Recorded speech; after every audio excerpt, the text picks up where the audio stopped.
Let me see.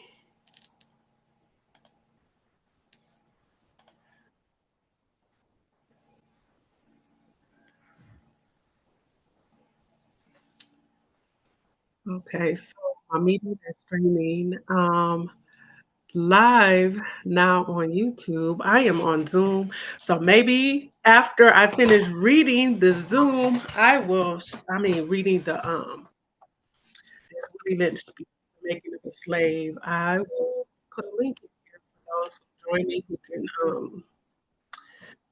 join me on Zoom so we can kick it or whatever. But hey, good morning, good morning. Excuse me. Good morning. Thanks for joining me. Um, yeah, I'm just here to read the Willie Lynch speech.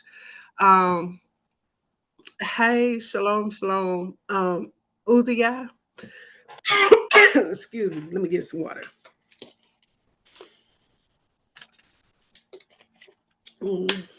So before I get started, I'm gonna see if anybody else join, and then, like I said, maybe afterwards I'll share a link so we can kind of hang out on Zoom to kind of kick it so I can get some feedback of other people's. I think I posted a link in Facebook on if you don't have a copy, I'm gonna be reading out of the this little booklet right here, and then you can find you a free copy to read along with on the internet.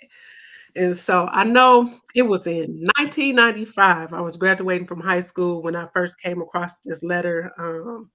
Farrakhan had came and did an event in Detroit and read it. And then in like 2010, he came, I think it was to the Tigers game back. He did um, a speech, no, yeah, revealing who the true Hebrew Israelites were. But I know I think his name, I want to say his name was William Bard Farrakhan, the guy who actually started um, the truth about revealing um, our ancestry from a biblical perspective, like in 1930s or 40s. But yeah, enough with the small talk. I'm gonna go ahead and get started. But first and foremost, like the foundation, I am going to read Psalm 83. Um, this Psalm 83, verse 3. They laid plans against your people, they consult together against your treasured ones. And so this speech or this letter is an example, of crafty counsel against the descendants of Abraham, right? And so, with that, I'm not going to read the whole letter. I know it's been debates about whether it's true or untrue, and nobody really, reads and addresses the details or the content of the letter. So I'll go ahead and get started. Um, and as I'm teaching myself technology too, I don't know. I see you watching if I can invite you on camera to if you want to read along with me, but let me know in the comments if you would like to do that. I think you could request probably to come and read with me, but yeah, I keep checking the comments. All right, so um, of course, here comes the train. I hope it's not too much of a distraction. So if you can't hear, great. If you can, um, hopefully it only take a couple of seconds and it'll be gone. It's very distracting. But I'll try to ignore it. So um yeah, I'm gonna skip the beginning, but I'll go ahead and start with this part here where it says, in my bag here, I have a foolproof method for controlling your black slaves. I guarantee every one of you that if installed correctly, it will control the slaves for at least 300 years. My method is simple. Any member of your family or your overseer can use it. I have outlined a number of differences among the slaves, and I take these differences and make them bigger. I use fear, distrust, and envy for control purposes. These methods have worked on my modest plantations in the West Indies, and it will work throughout the South. Work throughout the South. Where are we? Um, yeah. So let me continue. And I'm really not going to have much commentary. Just wanted to go ahead and read it. So it goes on to say, uh, take this simple list of differences and think about them. Top of my list is age, but it is there only because it starts with the A. And the second is color or shade. There is intelligence, size, sex, plantation, status on the plantation, attitudes of owners, whether the slaves live in the valley or on the hill, east, west, north, south, have fine hair, coarse hair, or is tall or short. And just reading that, I think we probably get a visual of what's going on now, 2025, right? When it comes to division among us as people, on our skin color, light skin, dark skinned, on our hair, whether we, a lot of our people wearing weaves now, and braids is the style nowadays. So, and then we have natural hair movement going on, and all of that stuff. So it goes on to say, now that you have a list of differences, I shall give you an outline of action. But before that, I shall assure you that distrust is stronger than trust, and envy is stronger than adulation, respect, or admiration. The black slave, after receiving this indoctrination, shall carry on and will become self refueling and self generating for hundreds of years, so maybe thousands of years. And I believe since the transatlantic slave trade, um, this plan was implemented, right? It's carried out by us just by simply us being trained, right, on how to divide and how to mistrust one another, like it says. So, one of the purposes for me wanting to read this letter is so that awareness, right? They say education is what they say knowledge, So I forgot to say it, but let me finish um reading this and maybe next time I'll come back with notes because so much I want to say. Sometimes like when we record or feel like we're going speaking in front of the audience, we kind of forget everything. But um yeah, so they say knowledge is power. So that's the main intention I wanted to read this letter because, I have talked to people and they're still not familiar with this letter. So, I am just still, yeah, hoping that our people are aware of our history so that we can get free, get free. Um, it goes on to say, "Don't forget that you must pitch the old male versus the young black and the young" wait, "Don't forget you must pitch the old black male versus the young black and the young black male against the old black male. You must use dark-skinned slaves versus light-skinned slaves and the light-skinned slave versus dark-skinned slave. You must use the female versus the male and the male versus the female. You must also have your white servants and overseers distrust all blacks, but it's necessary that your slaves trust and depend on us. They must love, respect, and trust only us." So he says, it says, "Gentlemen, these kids are your keys to control. Use them, have your wives and children use them. Never miss an opportunity. If used intensely for 1 year, the slaves themselves will remain perpetually distrustful." So we can see that um, still today. Like you were just in the conversation that, some of the ways that you see us being controlled. I know I am thinking of maybe doing a book club or a book review discussion maybe every Wednesday. As a result of this, so we keep the conversation going, and so we can not only point out like some things that we're aware of that this brings to our attention, but maybe some solutions and ways we can practice good relationships and practice trust one another, right? So let me see here. Um, I'm gonna go on to reading this part on "Let's Make a Slave." Um, look at how long it is. So let me a part two. So I'm gonna go ahead and get started on the let us make a slave a slave. What do I need?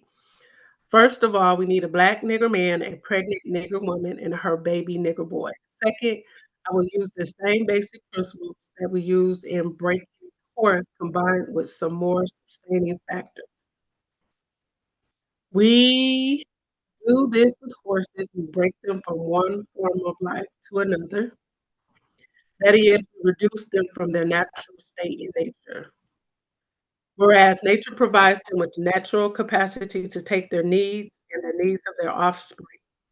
We break that natural string of independence from them and thereby create a dependency state so that we may be able to give from them useful production for our business and pleasure. Cardinal principles for making a Negro. Mhm, mhm.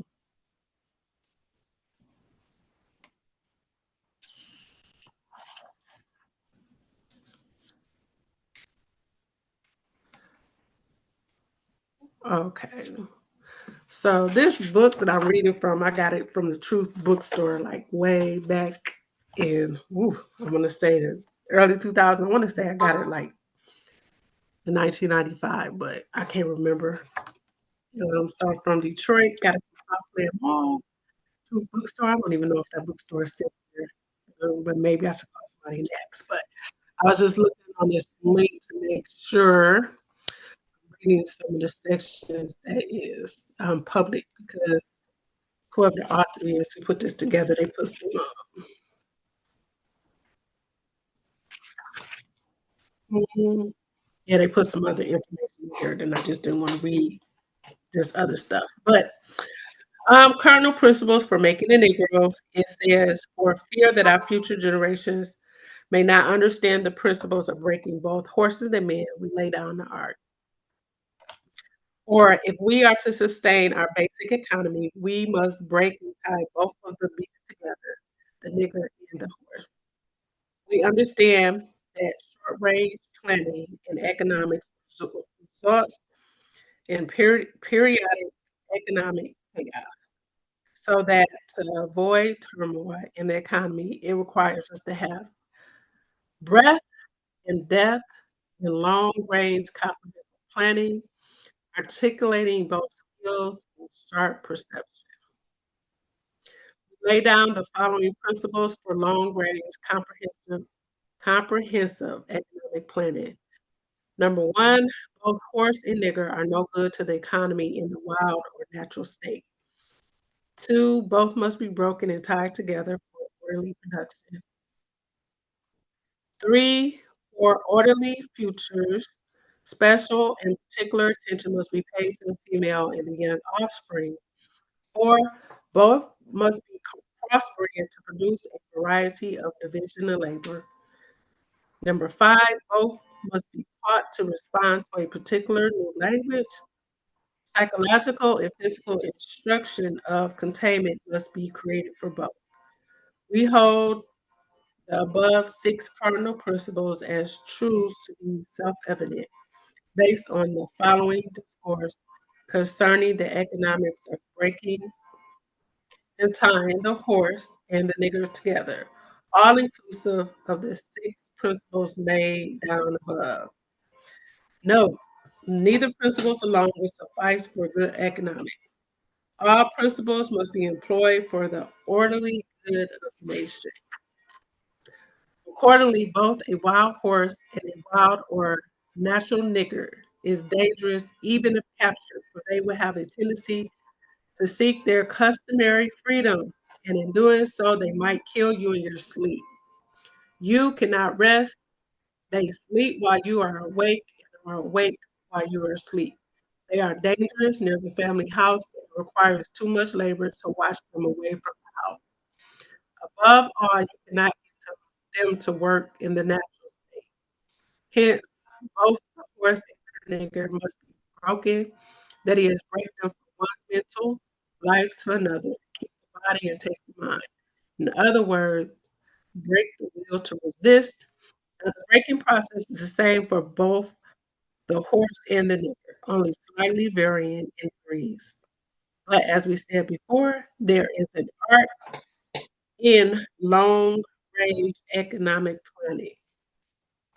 So just like it's going to be in long range planning for unity among us as a people, right?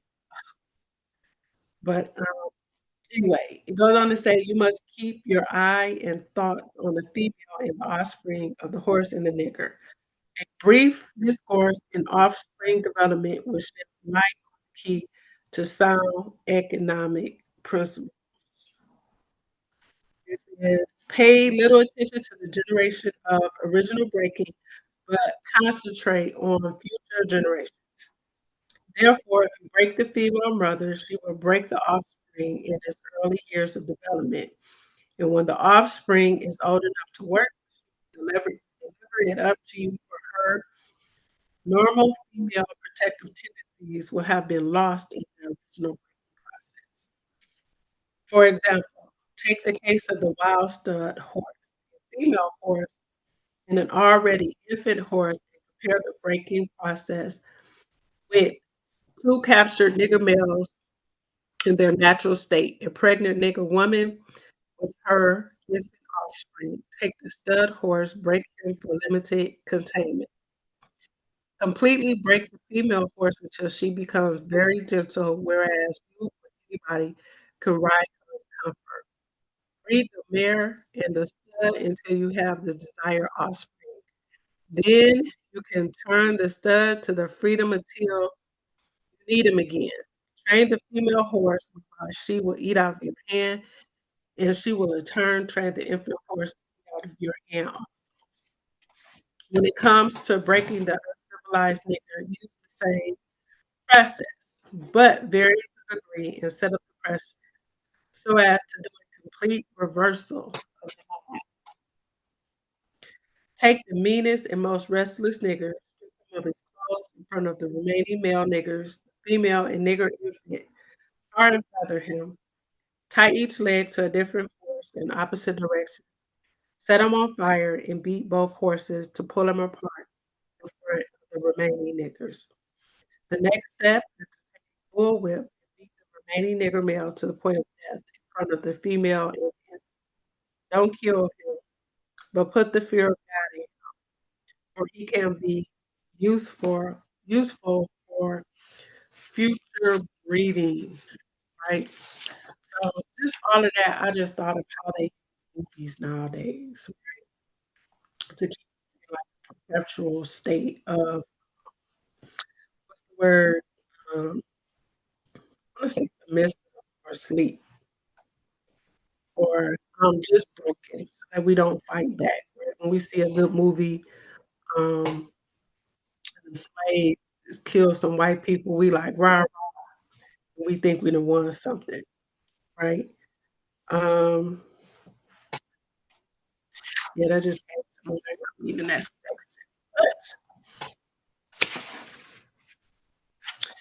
But okay, the next part is the breaking process of the African woman. Um,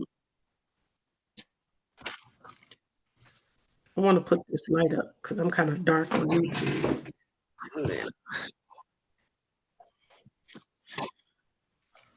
Um, but anyway, I carry on. The breaking process of the African woman says then take the female, run a series of tests on her to see if she will submit to your desires willingly. Test her in every way because she is the most important factor in good economics. If she shows any sign of resistance and submitting completely to your will, do not hesitate to use the bullwhip on her to extract the last bit of bitch out of her. Take care not to kill her, for in doing so, you will spoil good economics. When in complete submission, she will train her offspring in an early to submit to labor when they become. I'm sorry. My apologies. Give me 1 second. Should only take 1 second. Uh-oh.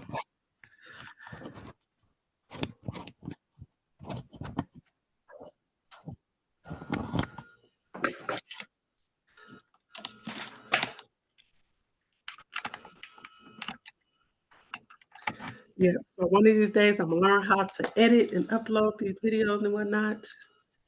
Oh no. Oh, yep, that is better. What's that? Oh,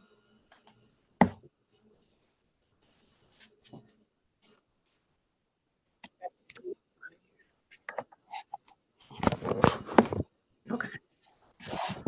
Ooh, that is so much better. All right. I will carry on reading. Thank you. Had to pause for the cause.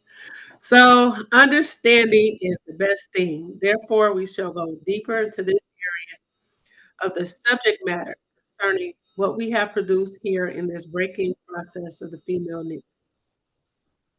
We have reversed the relationships. In her natural civilized state, she will have a strong dependency on the uncivilized nigger male, and she will have a limited protective tendency toward her independent offspring and would raise the female offspring to be dependent like her. Nature had provided for this type of balance. We reverse nature by burning and pulling one civilized nigger apart and bullwhipping the other to the point of death, all in her presence. By her being left alone, unprotected, with the male image destroyed, the ordeal caused her to move on. Um, this is the ordeal caused her to move from her psychological dependent state to a frozen independent state. In this frozen psychological state of independence, she will raise her male and female offspring in reversed roles. For fear of the young male's life, she will psychologically train him to be mentally weak and dependent, but physically strong. Because she has become psychologically independent, she will train her female offspring to be psychologically independent. What have you got? You've got the nigga woman out in front, the man behind is here. This is a perfect situation for sound sleep and economics, right? So we know we in this era of ChatGPT. So I went to go ask ChatGPT, like, how can we bring unity, right? And it was like, I cannot answer that question. And I'm like, wow, we definitely people have to get together. I depend on like AI, like for everything, but I just did it, to see what it would say. But I can definitely like testify to this because I have two sons, two daughters, and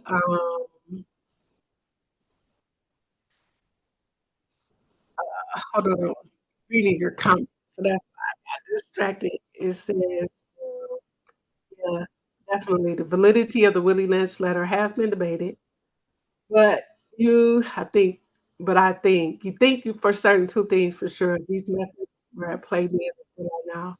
Um, yes, Ursula, you're welcome. Thank you for bringing this to light. So definitely, yeah, thought of a journal idea, right? Because definitely growing up now, my son is 30 and my other son, when I became aware of this, I think it's like in 1995.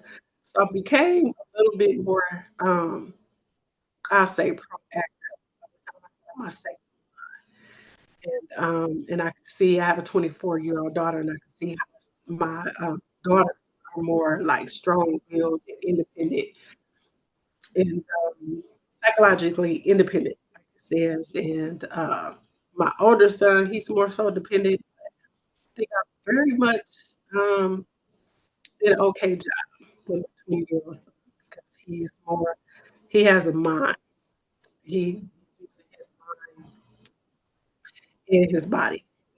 Anyway, I'll go on to read. It says, before the breaking process, we had to be alertly on guard at all times.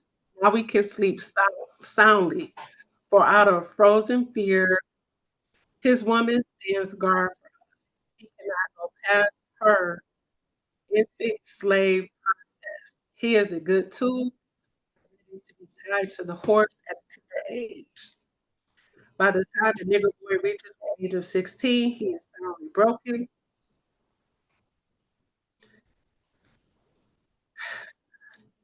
He is soundly broken in and ready for a life, sound and efficient work, and the reproduction and the unit of a good labor force.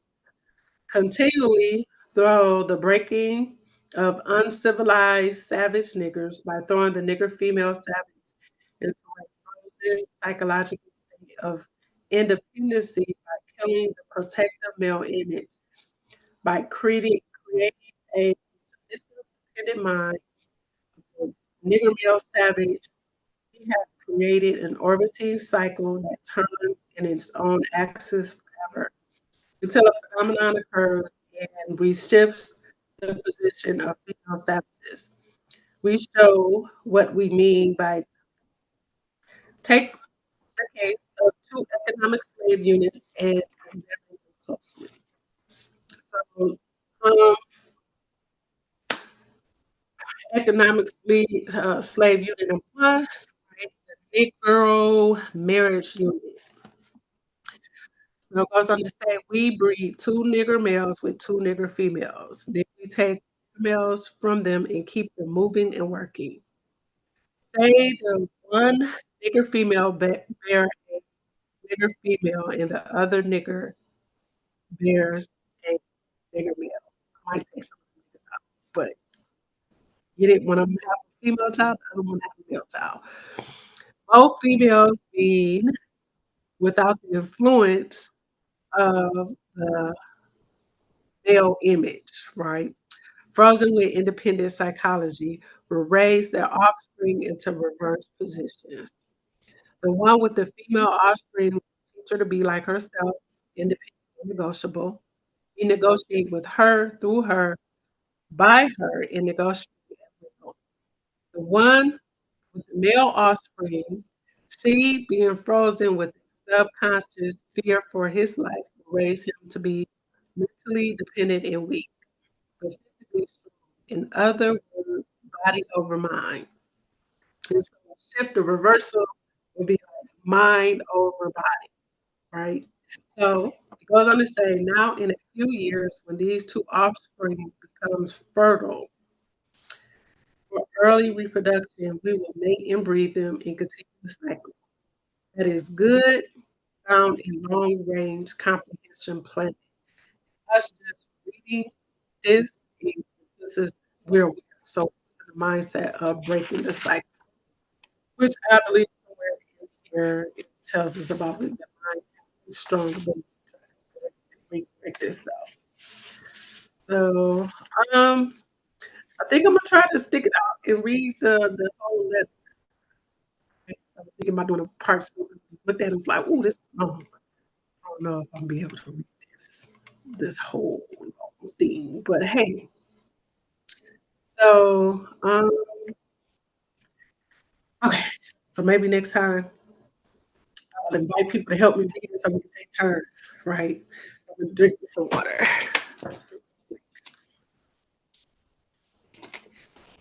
So the next session it says warning, possible interloping negatives. Earlier we talked about the non-economic good of the horses and the nigger in their wild natural state.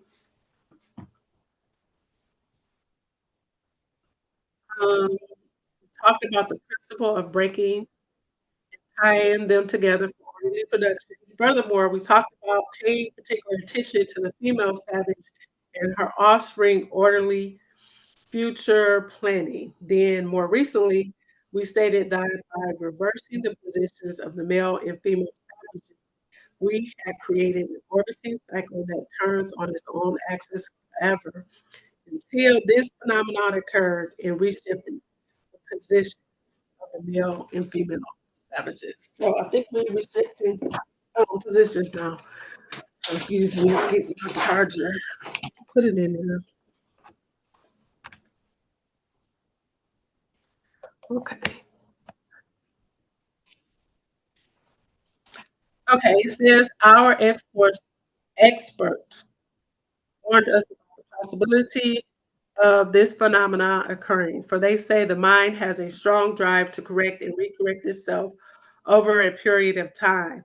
If it can take touch some substantial original historical base, if it can touch some substantial original historical base, and they advise us that the best way to deal with the phenomenon is to shave off the brute's mental history and create a multiplicity of phenomenon of illusions, that each illusions will twirl on its own orbit, something similar to floating balls in a vacuum, right?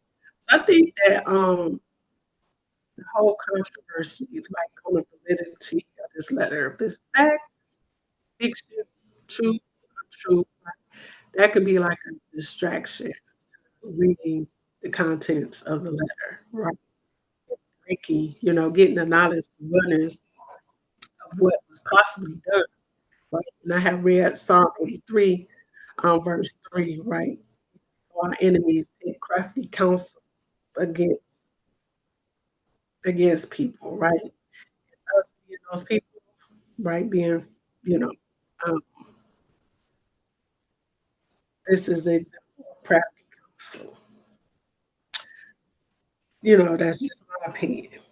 So it goes on to say, um, this creation of a multiplicity of phenomena of illusion entails the principles of crossbreeding the nigger and the horse, as we stated above.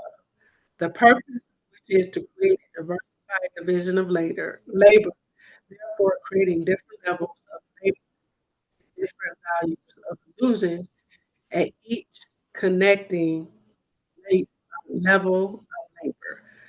The results of which is the severance of the point of original beginnings for each sphere of illusion. Since we feel that the subject matter may get more complicated as we proceed down our economic plan concerning the purpose, reasons, and effects of crossbreeding horses and niggers, we shall lay down the following definitional terms for future. Oh dear. Number one, orbiting cycles means a thing turning in a given path. Two, axis means upon which or around which a body turns. Three, phenomenon means something beyond ordinary conception and inspires awe and wonder. Four, multiplicity means a great number. Five, sphere means a globe. Six, cross-breeding a horse means taking a horse and breeding it with an ass, long-headed mule that is not reproductive nor productive by itself. Seven, cross-breeding niggers means taking as many drops of good white blood and putting them into as many nigger women as possible, varying the drops of various tones that you want, and then letting them with each other until circles of colors appear as you desire. What this means is you put the N word in the horse, breathe hot, mix asses and some good white blood. What you get, you got a multiplicity of colors of ass backwards, unusual running, tight, backward ass, long-headed mules, productive of the other sterile. Mm, mm. Yeah, I look at this generation today, right? when it's that ass backwards, like, it just I could see that. Usual, unusual, right? A lot of the stuff, the songs, the music, the shows, was unbelievable. But anyway, it goes on to say, "The one constant, the other die. We keep the nigger constant, or we may replace the mule for another tool. Mule and nigger tied to each other, neither knowing where the other one is either productive for itself, nor without each other." So we'll get to this next part. Control language. Let's see. And I think this is the last section, y'all. I endured. Yes. Okay, so control language. It says crossbreeding completed for further uh, severance from the original beginning. We must completely annihilate mother tongue, both the new and word. They use it so many times to start to get under my skin now. Okay,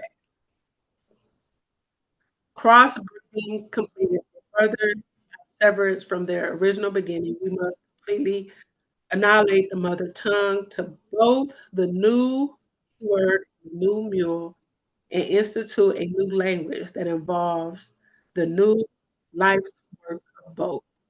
You know, language is a peculiar institution. Peculiar, yep, yeah. I would definitely say that. So, um, I got a 16-year-old daughter. I don't know if y'all got children or just culture in the program, music.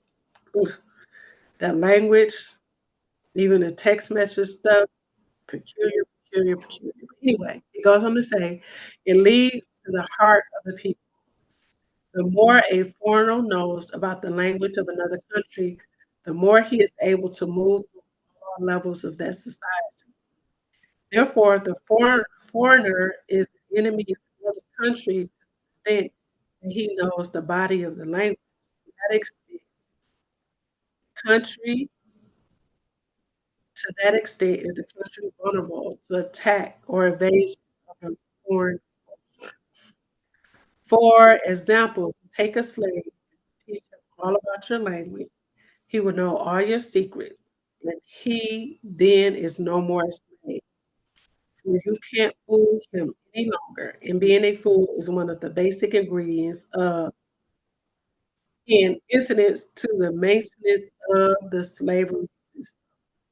For example, if you told the slave that he must perform in getting out our crops, and he knows the language well, he would know that our crops didn't mean our crops. The slavery system will break down, for he will relate on the basis of what our crops will be. Ooh, that part right there, just highlight that. That means for like good discussion, right? Got some thoughts about that one. Anyway, so you will have to be careful in setting up the new language, for the slave would soon be in your house talking to you as man to man, and that is death to our economic system. Mm. In addition, the definition of the words or terms is only a minute part of the process. Values are created and transported by communication through the body of a language. A total society has many interconnected value systems. All the values in the society have bridges of language to connect them um, for orderly working in the society. But for these language bridges, these many value systems would quickly clash and cause internal strife or civil war. The degree of the conflict being determined by the magnitude of issues or relative opposing strength in whatever form. For example, if you put a slave in a hog pen and train him to life there, incorporate in him, value it as a way of life completely. Biggest problem you would have out of him is that he will worry is that he will worry you about provisions to keep the hog pen clean, or partially clean, or he might not worry you at all. On the other hand, if you put this same slave in the same hog and make a slip and incorporate something in his life whereby he comes to value a house more than he does the hog pen, you got a problem. He will soon be in your house. So that concludes the reading of, hey, this really this I kind of read out of this book here. So this can be purchased on Amazon that are making a slave. And it's a link. I'm gonna post for y'all, get a free PDF copy, print it out, study it.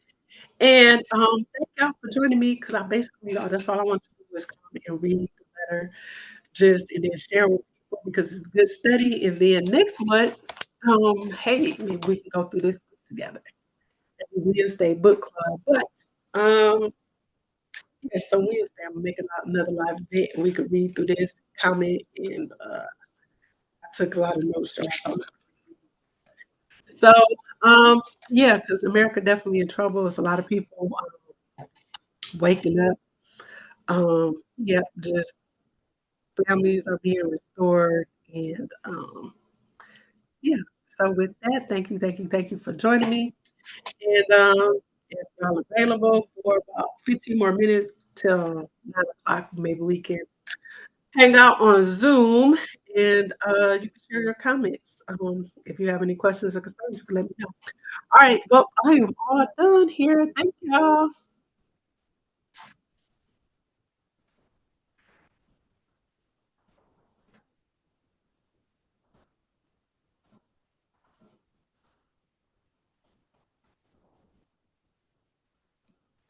Do, do, do, do, do, do, do, do, do, do.